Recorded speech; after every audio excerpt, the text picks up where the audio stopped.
Quand on travaille la couleur, les matières en architecture d'intérieur, on le ressent tout de suite l'impact que ça a sur nous par rapport à une œuvre d'art où soit on a vraiment cette sensibilité à la comprendre ou soit on l'a pas du tout et on la comprend pas, mais il faut quand même des clés. Alors que l'architecture d'intérieur, même sans avoir les clés, tu peux ressentir les choses, tu vois. Tu rentres dans une pièce, t'es bien ou t'es pas bien. Je crois qu'il faut pouvoir et savoir refaire sa vie à chaque matin.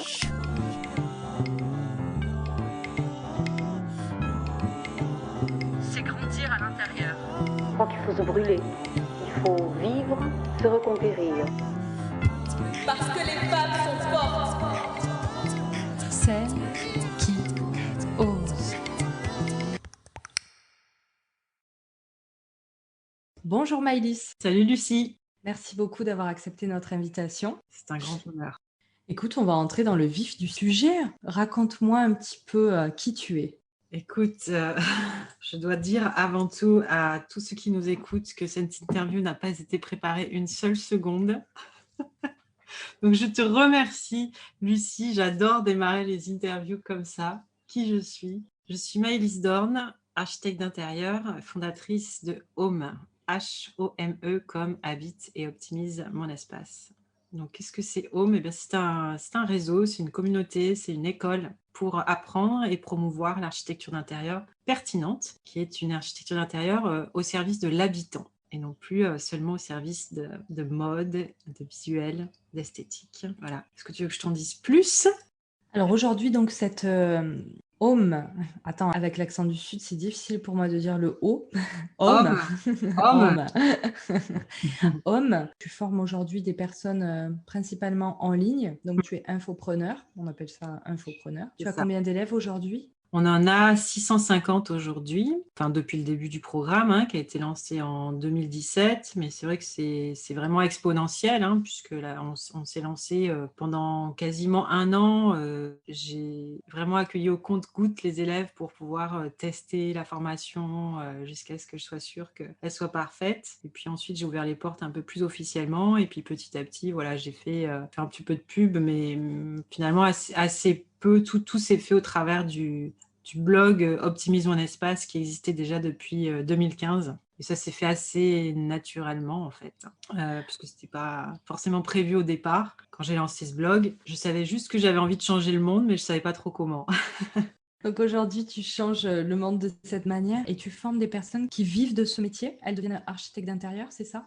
Alors, il y a 3 programmes en fait. Le premier s'appelle Atelier Home et il a la particularité de pouvoir être suivi par 4 types de profils. Ça peut être effectivement des personnes qui sont en voie de reconversion, qui ont envie de tester le métier avant de se reconvertir définitivement. Et c'est la majorité en fait de nos élèves. Mais c'est un programme que j'ai volontairement voulu accessible également à des particuliers qui ont envie de reprendre en main leur projet de maison, à des investisseurs en immobilier et aussi à des professionnels donc qui ont déjà fait des études d'architecture d'intérieur ou feng shui, ou des professionnels de l'habitat qui n'ont pas acquis à l'école la méthodologie que j'enseigne, qui est vraiment comment suivre un projet de A à Z avec un client. Enfin, à partir du moment où on a un projet de rénovation de maison ou de construction, qu'est-ce qu'on fait, d'où on commence et jusqu'à la pendaison de crémaillère, quelles sont toutes les étapes en fait. Donc avec différentes techniques, évidemment j'enseigne particulièrement l'optimisation d'espace, mais l'ergonomie aussi de la maison, donc une maison qui soit au service de l'habitant. Et c'est des choses qui sont très mal enseignées à l'école, c'est pour ça que c'est un programme qui peut s'adresser à des professionnels, donc des architectes, qui sont jamais en fait allés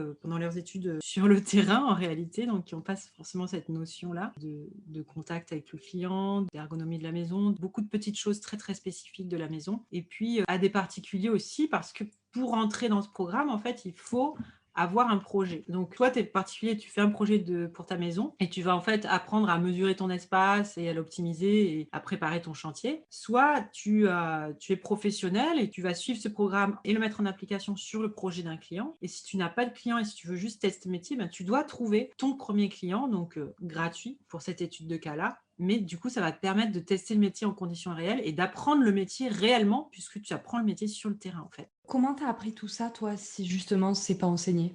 Et ben moi, j'ai eu la chance, en fait, de pratiquer ce métier avant de l'apprendre sur les bancs de l'école. Donc j'ai fait un peu les choses à l'envers. Commencé en fait par, faire les beaux-arts pendant des années et puis, à la sortie des beaux-arts et bah, je suis pas devenue artiste. J'ai travaillé en fait d'abord pour un décorateur et puis ensuite j'ai été recrutée par, un cuisiniste, agenceur d'espace qui m'a, vraiment, permis en fait petit à petit de faire pas que de la cuisine, mais aussi la salle de bain, les dressings, les bureaux et puis petit à petit, bah, toute la maison et de faire vraiment de l'architecture d'intérieur. Et quand je suis rentrée en fait à ce poste-là, bon clairement au départ, moi je cherchais juste un gagne-pain, je venais d'avoir un bébé, il fallait absolument que je pouvais pas attendre d'être, artiste reconnue pour gagner ma vie et puis, la fin de mes études s'était assez mal terminée. J'étais assez dégoûtée du milieu de l'art contemporain. Donc ce métier pour moi, ce job au départ, c'était vraiment un gagne-pain, mais, ça a été très, très dur parce que je sortais d'un milieu où l'argent est totalement tabou, donc, le milieu de l'art, pour entrer dans un milieu où on m'a expliqué que, je serais payée à la commission.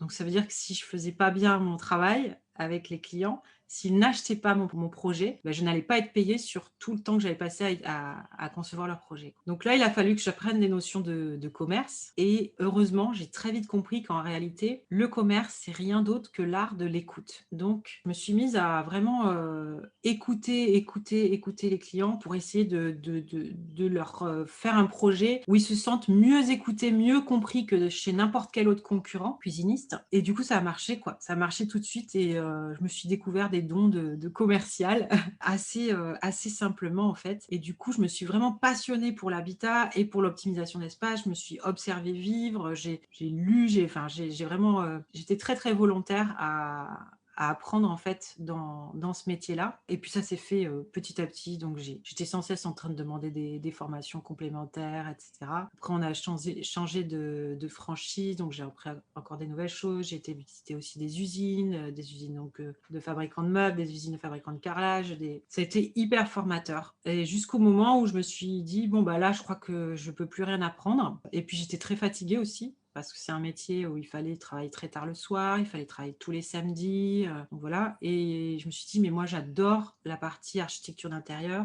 Par contre, je supporte plus de travailler pour des gens où dans l'incertitude sans arrêt de savoir s'ils allaient m'acheter le projet ou pas». Donc j'ai voulu, apprendre l'architecture d'intérieur, officiellement en fait et donc j'étais acceptée dans une école, d'architecture d'intérieur directement en dernière année au vu des compétences que j'avais déjà acquises et là en fait je me suis rendue compte, que enfin, c'était complètement fou quoi parce que j'apprenais des logiciels, j'ai appris plein de choses, les normes pour accueillir, les personnes à mobilité réduite dans les établissements, qui reçoivent du public, donc tout ce qui est les restaurants, les bars, les boutiques, et cetera et en fait, on apprenait très peu la maison, chose que moi je pratiquais depuis des années et surtout on n'allait jamais sur le terrain, jamais, jamais, jamais et je me suis rendu compte que j'apprenais beaucoup de choses à mes professeurs en fait qui était architecte d'intérieur et architecte. Des choses que moi je savais parce que j'étais sur le terrain. Et en fait, je me suis rendu compte par rapport à un architecte d'intérieur, il va avoir maximum un projet par mois, tu vois, enfin, un projet complet quoi, qu'il va pouvoir suivre. Alors que moi, en tant que cuisiniste, j'en avais au moins 5 par mois,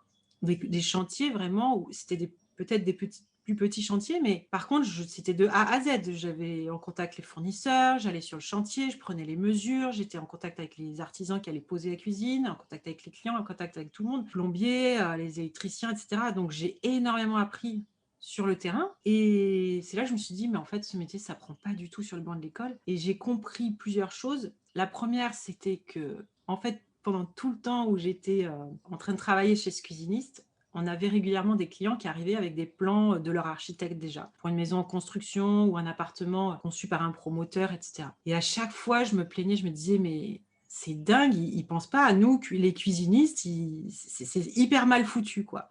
Tu vois, on est arrivé pour faire des maîtrises sur des appartements neufs. Les prises, c'était aux normes, hein, il y avait toutes les prises qu'il fallait, sauf que c'était mis n'importe comment. Enfin, c'était pas du tout conçu pour être ergonomique. Ils n'avaient pas prévu assez de place pour ce qu'on appelle les fillers sur les côtés des meubles, entre le meuble et le mur. Ils n'avaient pas prévu de place pour mettre du rangement, du plan de travail, etc. Donc techniquement, c'était aux normes. Ergonomiquement parlant, il y avait zéro réflexion, quoi. Et j'en avais parlé plusieurs fois à des architectes. J'avais dit, mais comment ça se fait qu'à chaque fois que je vois un plan d'architecte, c'est hyper mal foutu, quoi. Je dois tout reprendre. Et en fait, il m'avait expliqué Mais en fait, Maëlys, nous, en école d'architecture, sur 7 ans d'études, on ne fait pas d'architecture d'intérieur, en fait. C'est pas enseigné, en fait. Là, j'étais assez effarée. Et en réalité, en architecture d'intérieur, la maison était aussi très, très peu enseignée. Tout ce qui était les petits détails comme l'électroménager, le carrelage, etc., que moi, je pratiquais au quotidien, et c'était pas enseigné. L'art de concevoir une cuisine ergonomique, etc., l'importance de l'entrée, tous les petits détails, c'était pas enseigné. Et puis après, le contact avec les clients et le contact avec les artisans et le terrain, le chantier, tout ça, il n'y avait pas du tout, quoi. Donc là, je me suis dit, mes collègues, là, sur les bancs de l'école, quand ils vont sortir de l'école, parce que là, on fait des projets, c'est génial. On faisait des projets de dingue, des théâtres, plages privées, des lofts avec budget zéro limite, des trucs de fou, quoi. Vraiment, on s'amusait, quoi. On était un peu sur notre nuage rose, quoi, complètement dans un nuage. Et je me suis dit, quand ils vont sortir de là, moi, le métier, le quotidien, je le connais, hein, mais quand ils vont sortir, eux, ils vont se prendre une claque. Ça va être d'une violence. Jamais ils vont trouver des projets comme ça. S'ils trouvent un projet de salle de bain pour un copain d'un voisin, ils seront tout contents, sauf qu'ils ne sauront pas le faire. Ils ne sauront pas comment parler à leurs clients, ils ne sauront pas comment parler à leurs artisans. Donc, du coup, quand je suis sortie de cette école, j'ai créé le blog Optimise mon espace pour parler de ça, de mon rapport à l'habitat, de ma vision de l'habitat, parce que justement, moi, je voyais que des blogs en fait qui parlaient de l'architecture d'intérieur uniquement en termes de décoration, de visuel. C'était des blogs d'inspiration en fait. Mais on ne parlait pas de comment on fait pour vivre ensemble dans une maison. Comment on fait pour ne pas se prendre la tête dans une cuisine, tu vois. Comment on fait pour cohabiter, comment on fait pour que la vie soit simple en fait, pour que la maison soit à notre service et non pas qu'elle nous rendrait esclaves en fait. Voilà. Et ça, c'était des choses qui n'étaient pas abordées et que j'ai voulu aborder justement au travers de ce blog, quoi. Et ça s'est fait petit à petit, un peu comme toi avec tous tes articles. Et puis un jour, il y a une architecte qui m'a demandé de la former. C'est comme ça qu'est né l'Atelier Home. D'accord, ton blog, tu l'as commencé en quelle année? En 2015. Ok. Tu m'as dit que le milieu de l'art contemporain t'avait un petit peu dégoûté. Pourquoi? En fait, quand je suis rentrée aux Beaux-Arts, pour moi, c'était un peu une évidence. Bon, j'avais 19 ans, hein. J'avais besoin de m'exprimer d'une façon ou d'une autre.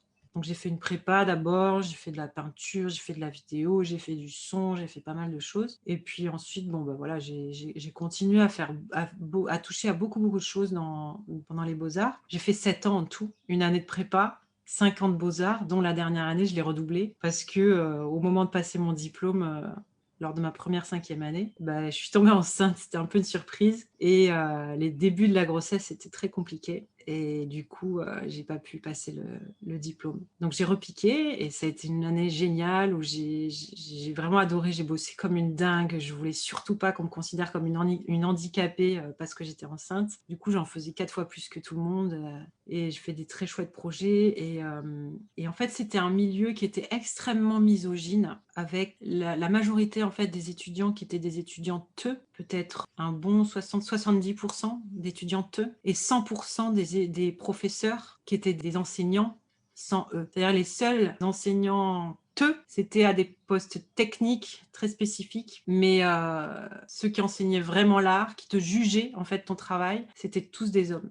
Et tous, j'avais sans arrêt l'impression, si tu veux, que quand le jury arrivait, c'était à celui qui aura les plus grosses couilles, quoi.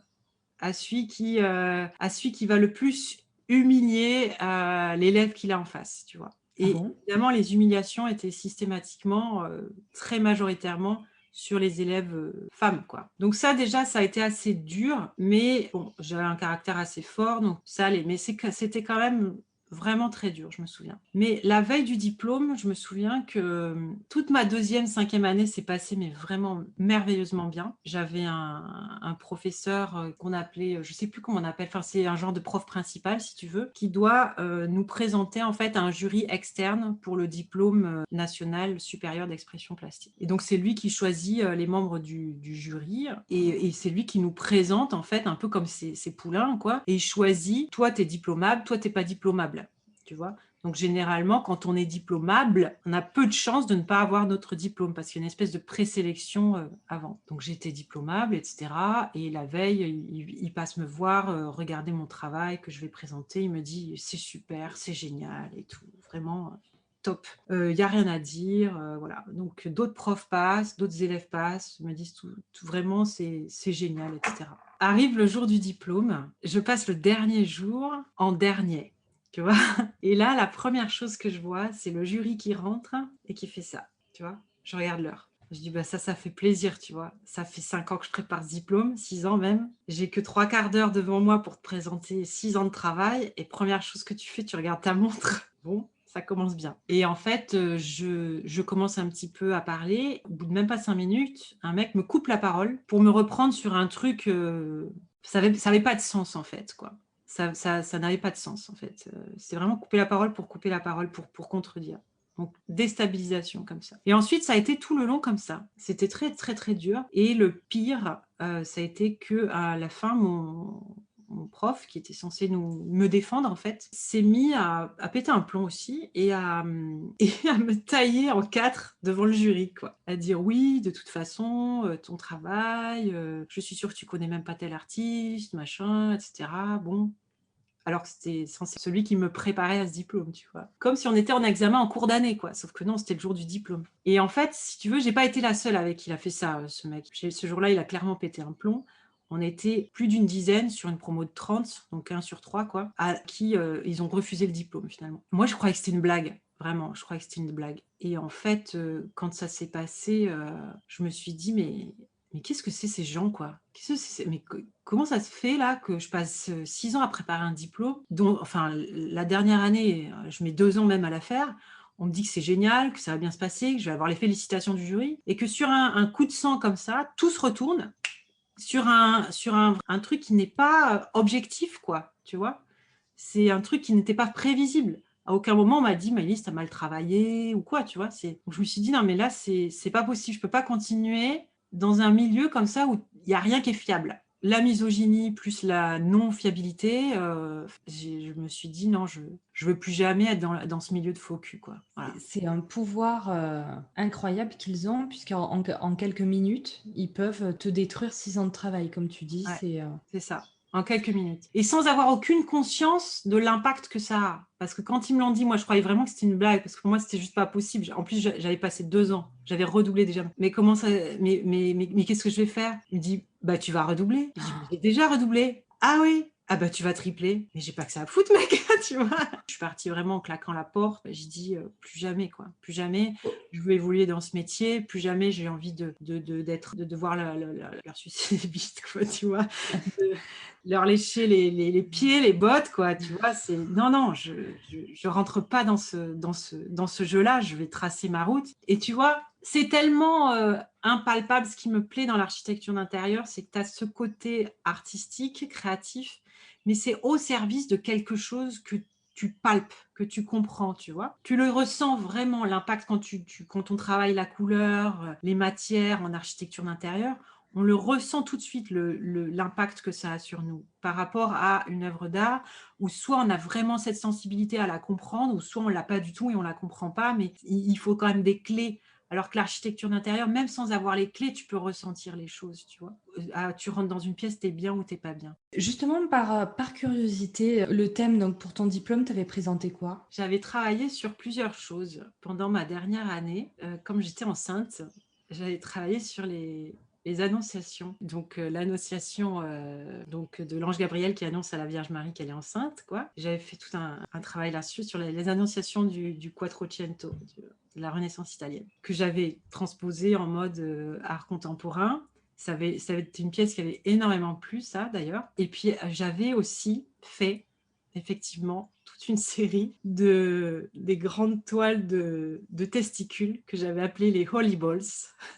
J'avais dit que c'était les couilles de Dieu. Les couilles bénies, non? Les Voilà, couilles des dieux. c'était les couilles de Dieu. Les Holy Balls, ouais. C'était parti d'un truc de fou. C'était ma tante à Noël qui m'avait offert un livre qui s'appelait Testicules. C'est toute une thèse sur les testicules, écrite par une femme d'ailleurs, mais qui connaissait vraiment bien le sujet. Et du coup, je m'étais mis à peindre des testicules géantes que j'avais appelées les Holy Balls. J'ai bien fait de te poser la question quand même. Et j'avais fait aussi, le jour du diplôme, une grande machine à décapiter la peinture. Et j'avais fait comme un énorme, un très, très grand échafaud en palettes. Tu sais, les palettes de marché que j'avais récupérées dans la rue. Et j'avais monté tout ça en un grand estrade et j'avais fait une grande guillotine avec, pour la guillotine, en fait, c'était des grands couteaux de peintre pour peindre, en fait, pour les peintres, quand c'est des trucs très, très épais, des enduits épais, on va utiliser ce qu'on appelle des couteaux. Mais il y en a, en fait, il existe des grands comme ça, tu vois. Donc, je les avais alignés les uns avec les autres pour faire comme une guillotine, en fait. Et j'avais pris mes toiles que j'avais fait pendant l'année, et je les avais enduites d'un produit qui dilue un peu la peinture, et j'avais passé sous cette guillotine pour racler, pour enlever en fait tout ce que j'avais peint sur la toile, quoi. Donc il y avait ça, entre autres, et puis il y avait plusieurs autres choses, quoi. Oui, donc là, il faut expliquer après toute l'histoire de la guillotine pour comprendre. Et c'est ce que tu disais par rapport à l'architecture d'intérieur où le commun des mortels peut comprendre parce que c'est des sensations directes. Ouais. Alors que l'art contemporain, il faut toujours connaître l'histoire avant de comprendre. Ouais. Mais il faut être aussi en mode sensible. C'est-à-dire que moi, j'ai remarqué que d'une humeur à l'autre, en fonction de l'humeur du jour, je peux être très sensible à une œuvre ou totalement insensible. Il y a aussi une question de cycle chez nous, hein. Ouais. Je ne sais pas si les hommes, ça leur fait pareil. Je pense quand même que les hommes aussi, parce que, en tout cas, moi, j'ai l'impression que ça avait énormément joué le fait que j'étais passée le dernier jour, parce qu'ils étaient déjà énervés, fatigués, qu'ils avaient envie de rentrer chez eux, qu'ils avaient un train, etc. Et du coup, toutes mes histoires, là, ça allait juste... Dès le départ, c'était mal parti, tu vois. Ils n'avaient pas envie de m'écouter. Et du coup, après, voilà, c'était assez dingue, quoi. J'étais en mode, bon, je vais essayer d'expliquer quand même mon travail. Mais je sentais qu'il n'y avait pas de réception, alors que la veille, j'avais présenté la même chose à tous mes profs qui disaient, c'est génial et tout, tu vois. Comment tu as rebondi après ça? Comment j'ai rebondi juste après? Alors, j'avais un bébé que j'avais appelé Oscar, qui s'appelle toujours Oscar. Ah oui, tu m'as fait peur. Et du coup, je me suis dit, de toute façon, diplôme ou pas diplôme, moi, cette année, j'ai eu un Oscar. Voilà. Et Oscar, Et donc, il est né aux Beaux-Arts, en fait, hein, Oscar. Quand j'étais enceinte, je peignais. Il est né, j'ai continué de peindre. Je me souviens d'allaiter en continuant de peindre. Enfin, j'ai travaillé comme une malade cette année-là. Je me souviens d'avoir fait un exposé sur les annonciations de la Renaissance italienne, alors qu'Oscar, il avait même pas 15 jours. Il était sur mes genoux. Moi, j'étais dans l'amphithéâtre, personne m'écoutait. Tout le monde voulait regarder mon bébé. Et donc, en fait, il est né dans ces odeurs de peinture à l'huile, etc. Et aujourd'hui, Oscar, c'est marrant parce que c'est un vrai artiste. Il dessine énormément, c'est un grand bricoleur, etc. il a quel âge? Il va avoir 13 ans là. Et alors, comme par hasard, Oscar, dans cette histoire d'annonciation, il est né à 2 heures du matin le 26 décembre. C'est-à-dire qu'à 2 heures près, il était né le jour de Noël. Tu vois. Donc, c'était assez dingue. Et toi, justement, alors tu parles de la sensibilité artistique de ton fils qui a baigné là-dedans. Je voulais revenir en arrière. Tu as cette sensibilité artistique, tu as cette capacité à rebondir, cette résilience. Et en même temps, aujourd'hui, tu es chef d'entreprise. Donc, tu as pu t'improviser chef d'entreprise, alors que finalement, quand on commence les beaux-arts, c'est pas ce à quoi on pense. Vraiment. Aujourd'hui, tu gères une équipe. Donc, tu as tout ce volet administratif, management, plus pédagogie, plus, enfin, énormément de choses à gérer. Énormément. Donc, j'ai envie de te demander quelle était ton enfance, que faisaient tes parents et qui était la petite Maëlys? Ouh là là! Alors moi, j'ai pas du tout des parents entrepreneurs. J'ai un papa, ingénieur, travaux publics, un bon diplômé bien comme il faut, qui a fait, une très bonne carrière, très très sage. T'as grandi où? Alors mes premières années, j'étais en Afrique justement parce que mon papa avait, travaillé pour une entreprise, française qui faisait des chantiers en Algérie et au Cameroun. Mes tout premiers mois, j'étais en Algérie, mais j'en ai aucun souvenir. Et ensuite, au Cameroun, jusqu'à l'âge de 5 ans. Donc là, je me souviens de ma première maison au Cameroun, effectivement, où c'est là où j'ai appris à marcher, à parler, voilà, à me doucher sous la pluie tiède, dans le patio. Donc j'ai des souvenirs assez flous, mais très empreints de très, très, très émouvants. Voilà. Et après, j'ai grandi au Pays Basque essentiellement, puisqu'on est revenu, mes parents avaient acheté une maison au Pays Basque et mon père a trouvé un emploi au Pays Basque, d'abord pour des autoroutes et puis après, bon, je te passe tout le détail de sa carrière, mais finalement, il a été embauché en CDI à la mairie de Biarritz et voilà, donc j'ai grandi au Pays Basque, en fait, essentiellement. Et ta maman? Et ma maman s'est consacrée à sa famille, a fait le métier le plus compliqué au monde, qui est mère au foyer. Et toute mon enfance, j'ai entendu ma mère nous dire: «Ne faites jamais ça! C'est le métier le plus ingrat du monde». Et je peux te dire que c'est rentré dans notre tête et on est 4 filles et je suis la seconde. Aucune de nous n'est mère au foyer, ça c'est sûr. Toi, tu avais déjà une sensibilité à l'art petite? Tes parents t'ont sensibilisée? Pas vraiment, non, ma mère nous a amenés un petit peu dans des musées, mais c'était très, très, très classique. Elle aimait les tableaux très classiques, j'aimais pas du tout ce qu'aimaient mes parents. Mes parents écoutaient de la musique classique et cetera. Adolescente, je me reconnaissais pas du tout. J'aimais pas du tout la maison dans laquelle j'habitais, je me sentais pas chez moi. C'était une maison avec des vieux meubles, des vieux tableaux. J'étais pas à l'aise dans cette maison et en fait, c'est rigolo parce que je pense que j'ai compris cette maison avait un impact énorme en fait sur nous, sur notre capacité à vivre ensemble, et cetera. On vivait dans des meubles qui n'étaient pas les nôtres en fait, qui étaient ceux des ancêtres de ma mère. J'aime aujourd'hui aller dans cette maison, pas pour la maison, pour le jardin. Et c'est mon père qui l'a fait le jardin. Et il y a une vue magnifique, et cetera. Et puis j'aime aller là-bas parce que j'adore le Pays Basque. Et puis il y a une atmosphère finalement dans cette maison et dans ce jardin que aujourd'hui, c'est une maison très, très différente parce qu'on a des souvenirs différents avec maintenant qu'on a des enfants. Mes sœurs et moi, on construit d'autres choses en fait. Donc c'est là qu'on voit que vraiment les habitants d'une maison ont un impact énorme en fait sur la maison et vice versa en fait finalement.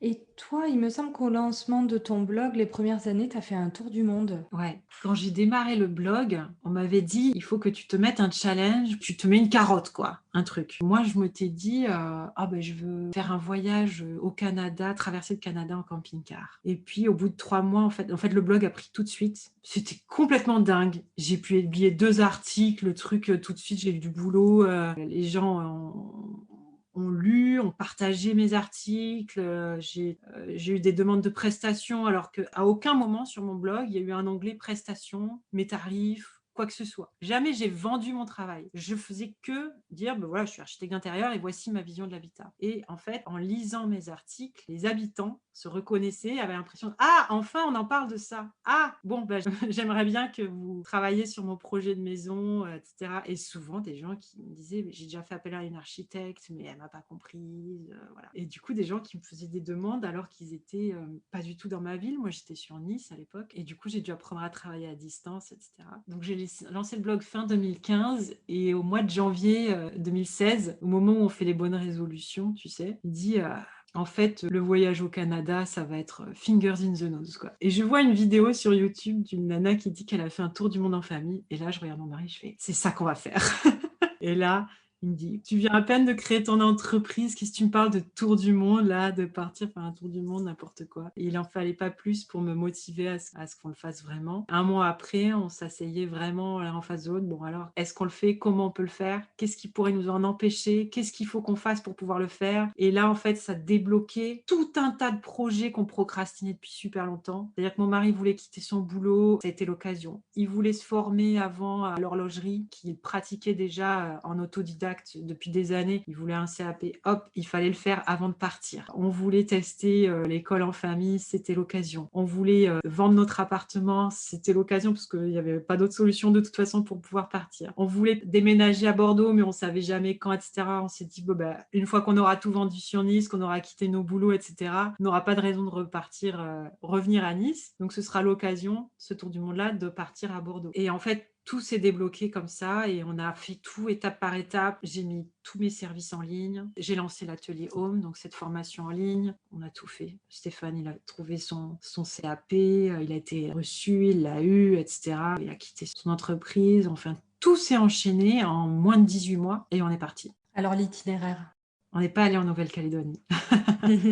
On a démarré par la Tunisie. C'était facile parce que c'était facile entre guillemets. Ma petite sœur a un mari tunisien, franco-tunisien, donc ils n'habitaient pas en Tunisie à l'époque. Ils habitaient en France, mais c'était l'occasion pour eux d'y aller et puis de nous faire visiter. Donc on a démarré le voyage en fait avec eux comme ça pendant 2 semaines. Ensuite, on est allé à l'opposé, on est allé au Canada.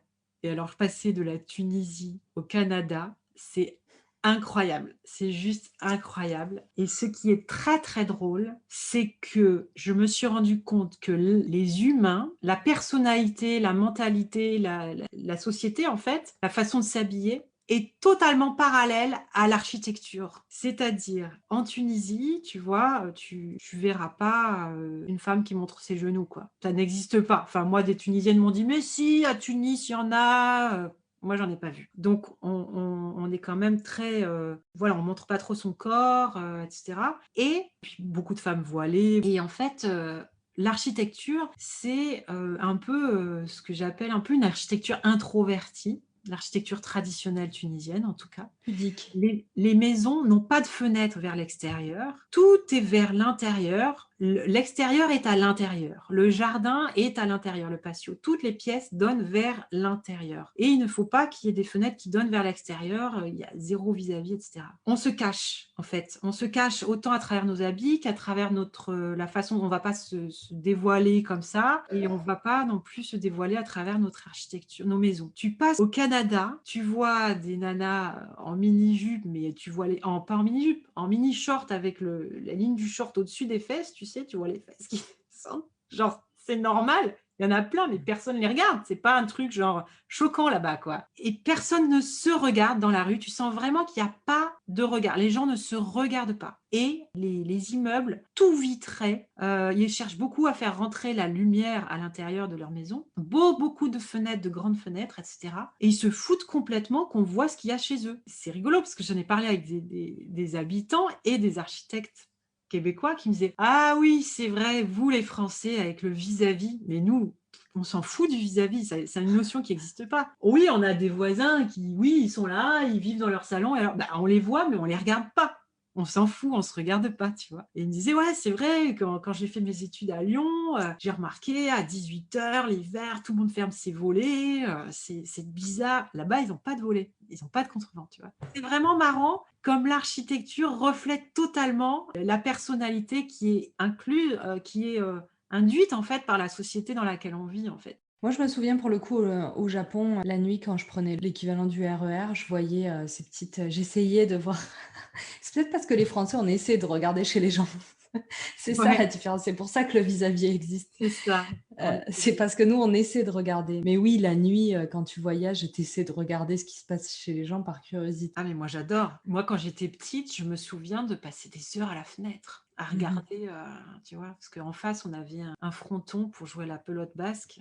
Donc il y avait des gens qui venaient, il y avait des gens qui venaient pour jouer à la pelote, d'autres il y avait des jeunes qui venaient juste pour s'asseoir, pour discuter, Je passais des heures à la fenêtre. Ma mère, elle arrivait, elle ouvrait: «Qu'est-ce que tu fais? Tu fais pas tes devoirs?» Ah oui. Je Oui, rêvais. c'est mal vu en plus. Ah ouais.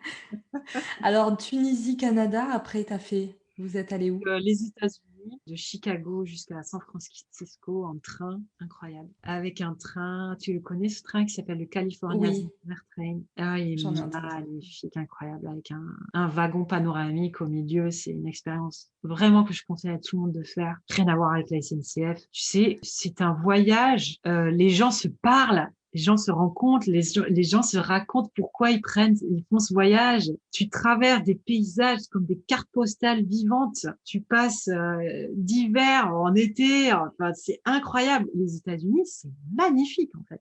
C'est vraiment des paysages incroyablement beaux, quoi. Je me dis, les gens qui ont découvert ce pays à l'époque, ils ont dû halluciner, quoi. À un moment donné, il Ah s'est ouais. mis à neiger. On était là, waouh, mais qu'est-ce que c'est? Qu'est-ce que c'est? Et on est parti en automne, on est là en hiver, on est arrivé à San Francisco, c'était l'été.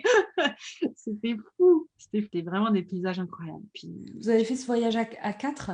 à 4, ouais, avec donc Oscar qui avait 9 à 10 ans et Anouk qui avait 4-5 ans. D'accord. Alors après, donc tu Donc descends après la les États-Unis, on Californie, est Mexique? descendu au Mexique, voilà. Puis au Pérou et on est monté sur le Machu Picchu pour les 10 ans d'Oscar. Voilà, c'était incroyable aussi. Et puis on est remonté un petit peu au Costa Rica, puis on est parti en Asie après, en passant Mmh. une petite halte Qatar, mais de juste 2 jours, quoi, le temps que l'avion se pose. Et puis ensuite, donc, quand on a débarqué en Thaïlande, on n'est pas vraiment resté en Thaïlande, on est parti ensuite au Cambodge, au Laos, voilà. Et puis ensuite au Vietnam, à Hong Kong et aux Philippines, puis au Japon. Et on est revenu en Europe par la Géorgie. Alors là, c'était fou. Passer de Tokyo à Tbilissi en Géorgie aussi, c'était complètement incroyable, quoi. Tu passes du monde complètement futuriste, des robots, à un monde en Géorgie où je me suis dit, oh, c'est la vieille Europe. J'ai vécu des trucs où je me suis dit, ah, c'est comme ça qu'ils vivaient nos ancêtres. C'était incroyable. J'ai vu dans un petit village de montagne, quoi, on était hébergés chez l'habitant, et à un moment donné, la femme, elle a eu besoin de lait, elle est sortie, elle a traité une vache, et elle est revenue avec son lait, quoi. Tu vois? Et il y avait juste une vache là devant la maison. Enfin, c'était juste incroyable. C'était pas genre la ferme, la grosse ferme avec les vaches, tu branches, tu vois. Rien à voir, tu vois. Il y avait une vache qui était là, tu vois. Besoin de lait. Elle faisait son propre yaourt et tout. C'était fou. Une autre vie, quoi. Une vie tout en douceur, tout en lenteur et en même temps qui est belle aussi, quoi. Tu vois. Très proche de la nature. Rien qui est robotisé, rien de. Pas de téléphone, très peu. Enfin, pas d'ordinateur dans la maison. À peine l'électricité, pas de télé. Ça t'a apporté quoi, tous ces voyages? Moi, j'ai toujours dit que je voulais voyager avant tout pour rencontrer des humains. Les cartes postales, je pouvais rester en France pour ça. J'étais pas à la recherche de cartes postales, mais c'est vrai qu'on a une terre absolument incroyable. Et moi, ouais, ça m'a apporté de me rendre compte qu'en fait, l'humain est vraiment génial. À tous ceux qui en doutent, quoi. Tu vois, quand tu regardes les réseaux sociaux, tu te dis putain, les gens, c'est tous des cons, c'est tous des méchants, la société, elle a mauvaise haleine, tu vois. Mais en fait, non, les humains sont géniaux. Enfin, j'ai vécu des trucs de dingue. Les gens, ils nous invitaient chez eux et tout. Enfin, c'est fou. Et il suffit de demander, en fait. Il suffit de demander. C'est quand même incroyable, quoi. Moi, sur Facebook, je disais, ouais, alors voilà, demain, on arrive au Pérou, on ne sait pas où est-ce qu'on va loger, mais j'aimerais bien rencontrer des architectes, des gens qui fabriquent des maisons, voilà, si vous avez des contacts. Et là, je recevrai des amis d'amis qui taguaient, qui machin, des gens qui m'ont hyper bien reçu. J'ai traversé le Pérou pour aller visiter des chantiers de maisons en bambou. Le mec, enfin, c'était incroyable, c'était incroyable. On arrive au Vietnam aussi. Premier jour, on sort dans les rues d'Hanoï. Tu passes du Laos au Vietnam, là aussi, c'est incroyable. Laos, tu vois, les gens sont très lents, très calmes, très posés. Faut pas pousser, tu vois. Et passes au Vietnam, et c'est hyper speed, les gens sont comme des fourmis, les gens sont tous très affairés, très occupés. Mais par contre, il y a pas de mendiant, par exemple, dans les rues, tu vois, quelqu'un qui Ils n'ont pas le temps. il va pas mendier, il va te vendre des allumettes, te cirer les chaussures, mais n'importe quoi, mais il va te vendre quelque chose, quoi, tu vois. Et ce qui est drôle, c'est que les gens vivent dans la rue, vraiment, au Vietnam. Ils ont des maisons, mais leur salon, c'est le trottoir. Ils ont des boutiques, mais en fait, ils se servent de leur boutique comme arrière-boutique et ils mettent tout sur le trottoir, tu vois. Donc, quand t'es piéton, c'est très compliqué. Mais les gens se reçoivent pas vraiment chez eux, ils se reçoivent vraiment sur le trottoir, c'est rigolo. Et donc, on passe dans la rue comme ça et on voit des gens qui sont en train de boire le thé dehors, devant. C'est un garagiste, quoi, qui buvait le thé. Et on les a regardés peut-être 2 secondes, 3 secondes, tu vois. Et ils nous regardent comme ça. Et ils nous invitent à boire le thé. C'est incroyable, quoi. C'est des trucs. Et alors, tu peux te dire, ouais, en France, ça se passerait pas comme ça. Les Français sont tous des cons. Mais non, c'est pas vrai. Si tu demandes aussi, puis si tu as des étrangers qui viennent chez toi, qui te demandent l'accueil, je suis sûre que tu vas les accueillir aussi, parce que c'est amusant aussi, tu vois, d'accueillir des gens qui t'apportent quelque chose. Voilà. Vraiment, le voyage, ça m'a apporté ça, quoi. Ça m'a apporté de réaliser à quel point l'humain peut être vraiment génial. Et ouais, le sens de l'hospitalité, d'être curieux de l'autre, c'est ça qui fait qu'on on est là pour cohabiter, en fait. La mission de l'entreprise Optimise mon espace, c'est faire cohabiter en harmonie les locataires de notre terre. Et ça, je le fais au travers d'une architecture d'intérieur pertinente. Mais c'est vraiment ça qu'on fait au quotidien dans notre pratique de l'architecture d'intérieur. C'est comment on fait pour habiter adultes et enfants. On n'a pas la même taille, on n'a pas les mêmes goûts, on n'a pas les mêmes besoins. Voilà, comment on fait pour cohabiter ensemble? Au fait, on est un foyer, mais on est des individus avant. On est un couple, mais on est 2 individus, en fait. On n'est pas juste un couple. C'est ça qui m'intéresse, parce que quand on sait déjà cohabiter dans la maison, bah, peut-être qu'on peut apprendre à cohabiter dans le plus grand. Et quand on est bien chez soi, on peut être bien dehors et il faut d'abord être bien avec soi pour être bien avec les autres, quoi. C'est des choses qu'on devrait tous apprendre depuis tout petit, en fait. Ouais. C'est le premier lieu d'éducation de l'enfant aussi, la maison. Et l'enfant, c'est rien d'autre qu'un adulte en devenir. Toi, tu as osé, donc plusieurs fois, comme on peut le voir dans ta vie. C'est quoi pour toi la définition d'oser? Ah, c'est beau cette question. Je crois que mon premier mentor, enfin quand j'ai lancé mon entreprise, en fait, un jour, il m'a dit: «Aie peur, ressens cette peur et va au-delà de cette peur». Et cette phrase, je m'en souviendrai toujours. Je crois que c'est ça, oser. Oser, c'est pas ne pas avoir peur. C'est avoir peur, c'est vraiment écouter cette peur et se dire: «OK, j'y vais au-delà, j'y vais». Et en fait, tout ce que j'ai pu oser, vraiment, je peux arriver à la conclusion que de nos plus grandes peurs naissent les plus grands accomplissements, les plus grands projets, quoi, les plus belles choses. Donc c'est bien d'avoir peur, en fait. Pour toi, un exemple ou quelques exemples de femmes qui osent et qui te viennent à l'esprit, voilà, quand tu entends celle qui ose, tu penses à qui? Aïe, aïe, aïe, j'ai pas préparé cette question. Justement, c'est comme ça que ça va être spontané. Bah, toi? Et oui, parce que j'ai le nom, celle qui ose, mais Ouais. donc forcément, Non, c'est non, mais l'image qui toi, vient. Lucie Rondelet, tu quelqu'un que j'admire beaucoup. Tu quelqu'un qui ose énormément, qui a un caractère, une force de la nature pour moi, vraiment. J'ai vu traverser des trucs au niveau perso hyper lourds et continuer de foncer sur ton plan professionnel, là où n'importe qui aurait été, totalement submergé.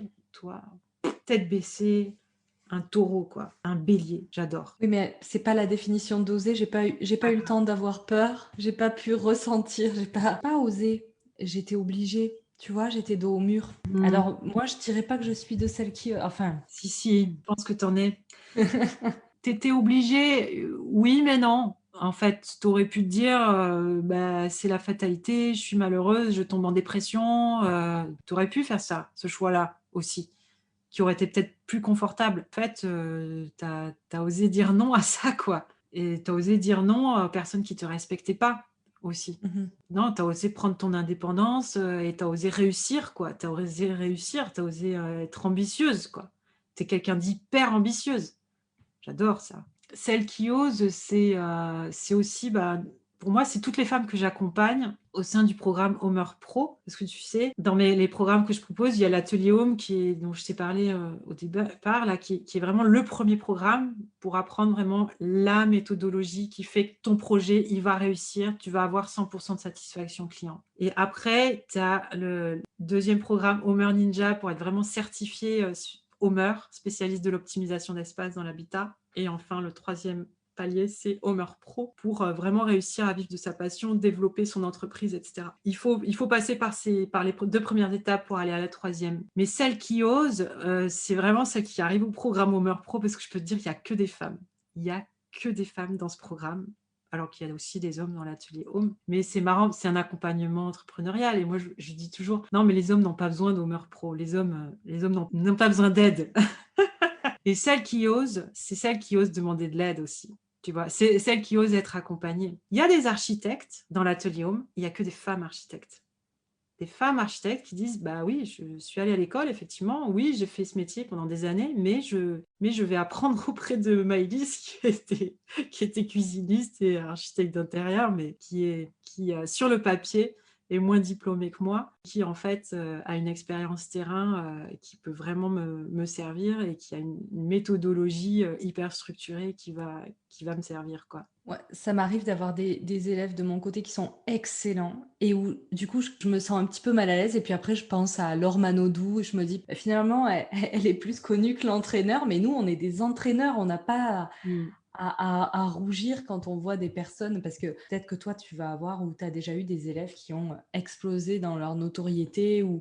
ou qui ont fait des choses extraordinaires et là tu te dis: «Bon, bah, c'est moi qui l'ai formé». Voilà, on est des coachs C'est quelque et chose de fou ça, je trouve, de voir, c'est ça que j'adore dans mon métier, et que ça me fait toujours une émotion incroyable, c'est de voir rentrer des élèves comme ça dans le programme Homer Pro qui sont toutes petites et qui explosent après, tu vois? Que tu vois s'épanouir briller après parce qu'elles osent, en fait. Et moi, dès le premier jour dans le programme, je leur dis: «Tu vas sortir de ta zone de confort et on va commencer dès le départ. Je te demande de faire une vidéo pour te présenter au groupe». Je lui dis: «Mais ça, c'est juste la toute première étape, hein».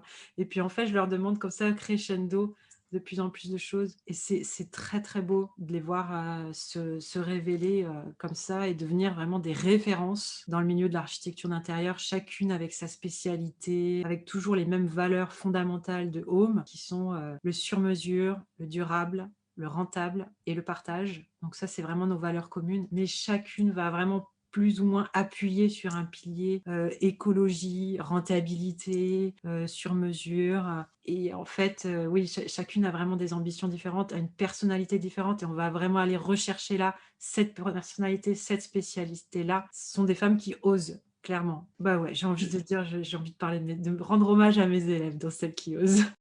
Et j'en profite pour ressortir une phrase, mais que j'ai gardée en tête de toi quand je t'ai rencontrée l'année dernière à Bruxelles. On discutait de nos différents projets et surtout beaucoup de l'infopreneuriat, qui est un monde quand même globalement très masculin et avec justement je sais pas si on peut parler de valeur, mais une manière de faire et de communiquer et de vendre qui est très différente globalement de la nôtre, surtout quand on se retrouve entre femmes infopreneurs, où nous, on vise la satisfaction et la réussite de nos clients, donc nos clients, nos élèves, Mmh.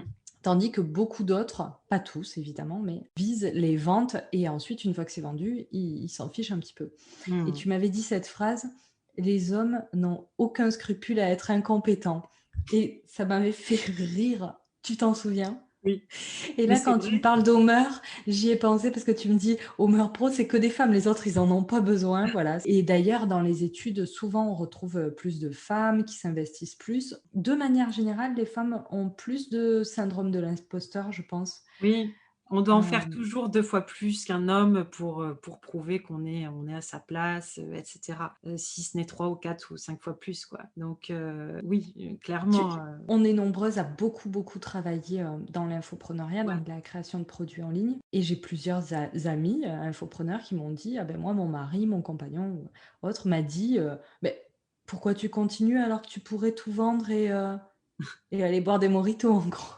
En fait, ils ne comprennent pas pourquoi, alors qu'on gagne très bien notre vie, par exemple, on continue à travailler. C'est quelque chose qui dépasse beaucoup de... Complètement. Chez les infopreneurs, quand tu vas voir des infopreneurs mâles discuter entre eux, ils vont discuter de combien tu pèses, combien tu as fait de chiffre d'affaires cette année et ils vont s'évaluer par rapport à ce truc-là et c'est quelque chose qui me parle énormément par rapport à ce que j'ai vécu aux Beaux-Arts où il y avait vraiment sans arrêt cette évaluation de la taille de ta bite, quoi. Un groupe de femmes entre elles, elles vont beaucoup plus discuter de: «Et comment tu fais toi pour que tes élèves y réussissent? Et comment tu as structuré ton programme? Et comment tu, gères, ta trésorerie?» ou voilà. Mais c'est plus du vraiment, des questions très concrètes, en fait. «Et comment tu fais pour vivre ça, tout en ayant des enfants et machin et tout ça?» Mais le chiffre d'affaires finalement c'est secondaire, en fait. C'est marrant parce que je me rends compte en plus que moi, je ressens le besoin de parler de mon «chiffre d'affaires» entre guillemets que quand je parle à un homme. Je vais dire pour qu'il m'accorde de la crédibilité, tu vois? Voilà. Exactement, Je vais c'est poser mon pareil. chiffre d'affaires là, voilà, c'est bon, tu peux m'écouter maintenant? Tu vois? Oui, c'est ça. Et en fait, en vrai, je m'en fous complètement, quoi, tu vois? Quand j'ai vu mon CA en fin d'année, j'ai fait: «Tout ça?» Je m'en étais pas rendu compte, quoi, tu vois? Mais même hier, j'étais en ligne avec ma comptable, je dis: «Mais qu'est-ce que c'est ce chiffre que vous avez mis là?» Elle me dit: «Bah, c'est les sous que vous avez sur, le compte en les comptes en banque de la société quand on additionne tout». Tout ça?» Mais je m'en fous complètement, en fait. Toute mon énergie, elle va être à, continuer de développer, la qualité du programme, l'améliorer et cetera, avoir des élèves qui soient contents. Moi, j'adore quand dans le groupe, les élèves disent: «Ah, c'est génial, il y a encore ça en plus. Oh, vous êtes super, super équipe et tout» et moi, je me nourris de ça.